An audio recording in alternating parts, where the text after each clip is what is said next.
Hey YouTube, this is Uncle Momo's music reaction channel where I provide my views on talented artists who have low subscribers and low views, as well as talented artists from around the world. Now once again, I have no idea or the reason why they have low subscribers or low views, but I'm going to bring it to the forefront of my channel for us to view. Now today I'm going to do my utmost best to upload 6 reactions. They will be covering heavy metal, rock and some indie vibe with a little bit of ballad as well. So look forward to that. My first reaction is going to be Unlucky Morpheus with the black Pentagram or Pentagram. And then we're going to follow over that with a comparison with the Love Bites with Early Empty Daydream. I wanted to go back to find another ballad before I go on to the hardcore heavy metal with the Love Bites. So please don't go anywhere. I'm a Love Bite fan and I am going through the process of going through the materials of Love Bites. The next one is going to be Bandmade with Onset. This one is a video. The first reaction that I did for the Love Bites was a video, so I'm going to go the same way with Bandmade, and then after that video my next reactions will be pure live performances, so I can have a proper contrast between all of the heavy metal bands that I've had the privilege of carrying out my reactions to. Then following after that is going to be the Hard Kiss with Helpless. That is kind of a rock, it's kind of a rock semi heavy metal or kind of feeling, which I want to bring onto the table. Then followed that is going to be Ginger, the Prophecy, and then followed that is Diana Aquinova, just to smooth things off with a light freshness of a fluffy music rather than a rock or heavy metal. So now you know what is going to be uploaded, but before I carry on with my reactions, if this is your first time coming over to my channel, please go over to my homepage, work your way from the bottom all the way up to the top. There are absolutely amazing artists that I do not want you to miss out on. If you are an artist or know an artist, please go over to my community page, leave the links there and I will check it out. If you want to follow me on any other social media platform, then go over to my About page. There's a number of links there that will connect you straight over to my social media platform. I would love you to follow me on Instagram, Uncle Momo Music Reactions. If you do, please leave me a voice message. We are now very close to the 4,000 mark to reach at the end of the month. We've got about 300 subscribers left. We've just reached the 3,700 subscribers. So if you do not mind, sharing is caring. Share any of my reactions that you like onto your social media platform. Also, please invite at least one person to come over to my site, check out my the catalogue of reactions that I had the pleasure of carrying out. If they do like it, they'll become a subscriber, and hopefully when they do become a subscriber, they will hit the notification button to indicate to them when my next uploads will be. Now, before I start my reaction, I'm going to do read a couple of your amazing comments. This stunning performance by Diana is a masterpiece of world culture, no other way. Agree with all your words. Thank you for good reactions and cool response. That was regarding Rikenda, Diana Aquinova. I believe it's Finn Zar. So good morning, Finn Zar. How you doing? John Kamara, he goes, much love, KO. That was regarding the Left Bayat. And Badat, there you go. And I've been explained what Left Bayat is and Badat is, and thank you very much for you subscribers for letting me know and make me understand exactly what that is. I'm gonna do one more, then we're gonna go straight on to our reactions. Ibrahim Banga, one of my favourite songs from The King. Kudos to you, Uncle Momo. He was referring to Kel Dinero, My Dear God. Absolutely amazing song. I had one critique about that, is that he should have let the female artist that's doing the ad-libs over it to do the chorus. That was my only criticism about that track. Anyway, let's go on to my first uploads. Unlucky Morpheus with Black Pentagram. You know what we're here for. Great vocabs. And a damn good video audio music. Can you dig it?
So that was Unlucky Morpheus with Black Pentagram.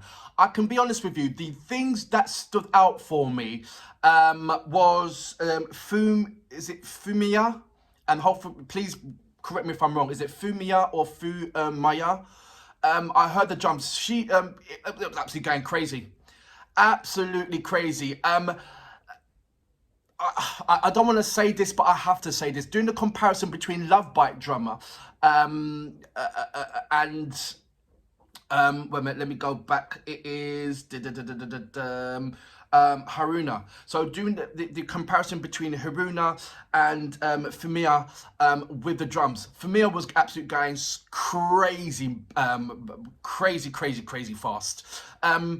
And that stuck out for me on this particular live, in this particular video. The two things that stuck out was the drums and the vocals. That's when everybody was going crazy. No matter how crazy everybody was going, the only thing that was sticking out for me was the vocals and the drums. There was the two apparent things that was just absolutely going ham on the drums and the ham on the microphone. It's only when it comes to breaking down that it's almost not, I wouldn't say a solo piece, but when everything sort of like slowed down, that's when the other musicians came apparent. Shirin with the solo piece, and I hope I've gotten his name right. Shirin with the solo piece. It was good. I mean, it wasn't. If I was to do a comparison to I don't know Miyako, there's no comparison. You know, Miyako will just cream over Shirin. Shirin did do a nice little thing. It reminded me of a sort of like a Queen solo. But not actually a Queen solo, but it just reminded me. I'm not saying, oh, it was just like Queen and, you know, all that kind of stuff. I'm not doing that at all. I'm just saying there was a similarity between the sounds that was used, the riff or the lead that he was doing, the riff that he was doing. It just automatically reminded me of, I'll tell you what it reminded me of. Flash. Do you know the old program, the old film Flash, which Queen done the whole composition of the music for the film Flash? It just reminded me of a thought like that, sort of like that 80s era kind of lead that it was doing. It's very potent. It did stand out, and it's nice that it reminded me. It's certainly done. It's nice that it reminded me of something that I can relate to. Going on to is it Tinge? She's got this lovely mid-range to lower range vocal. I thought she was going to have a high-end vocal, but when you think about it, the high-end vocal wouldn't have pierced through the whole sound of what they're creating as a whole band. So it needed that kind of low volume, kind of mid-range texture going through it. And it was absolutely fundamental and very important in that, because I believe that if she didn't have that kind of texture, that kind of vocal, her voice would have been drowned out. No matter how powerful your voice is, if you start that certain tone, it can be drowned out by the bass, not by the drums, but certainly by the bass guitar and the electric guitar. It will just get drowned out. So it's nice that her voice is strong enough to pierce through the amazing sound what they're creating, so you can hear her quite clearly. So that was really nice as well. The clash between Ginger and Ogawa, I hope that I'm getting that name right. When the whole band was coming together and they're playing it, it was very hard to pinpoint what Ogawa was doing and Ginger was doing as well. No, I've got that right. So was it Ginger that was doing this solo piece? If Ginger was doing a solo piece, then that's fine. Then it was Shirin. When Shirin and Ogwana play together, when the whole band's playing, they get lost. These two particular instruments, they get drowned out by the guitar, the vocals, and certainly the drums. It was very hard to pinpoint what was doing until there was a sort of like a solo piece, well, a semi-solo piece, but then the bass line came apparent, and the and the guitar came apparent as well, and that was more to the middle of the song, towards middle to the end of the song. That's when it came more apparent. At the beginning, it was hard I'm beginning to see a pattern between Unlucky and Morpheus. I mean, the pattern of Unlucky Morpheus, the way how they start is just full on. There's no sort of like once upon a time or intro or, you know, a one key playing. It's bosh straight in there, and it is, you know, if you're used to that, then it's brilliant. But this is my second reaction, and it threw me off the first time and it threw me off the second time, but I guarantee you it's not gonna throw me off on the second time or the third time. Absolutely brilliant performances. I'm now going to go over to their live when they're in the concert, you know, that live feeling, and see what the difference is. If there's is there more energy or losing energy? So it's going to be a lovely comparison when I get the chance to do that, and that will come pretty much shortly, some point this week, I'll say. But for now, amazing. Absolutely brilliant. Loved it to pieces. I haven't got my favorite yet. I'm still just identifying the characteristics of the individual artist that is with Unlucky Morpheus. The only two that stuck out for me right now is the singer, and I believe that I'm reading it, that's Tenge, and the drums, which is Fumia. Those are the two that stuck out for me. So hopefully, which is quite funny, because the drums didn't stick out to me. What was it called? The drums didn't stick out for me on top of the M. It didn't stick out for me. It was sort of like everything was sort of like the drums was lost in there. Even though I can just about hear it, it was kind of lost. But now it's lovely that I'm hearing the absolutely amazing monster drummer that was just like going, it was going like 130 miles an hour. It really was amazing. But for now, I'm happy. It's put a smile on my face. And it's a great start to the day of my reactions. For that reason, I salute you. Fabulous track.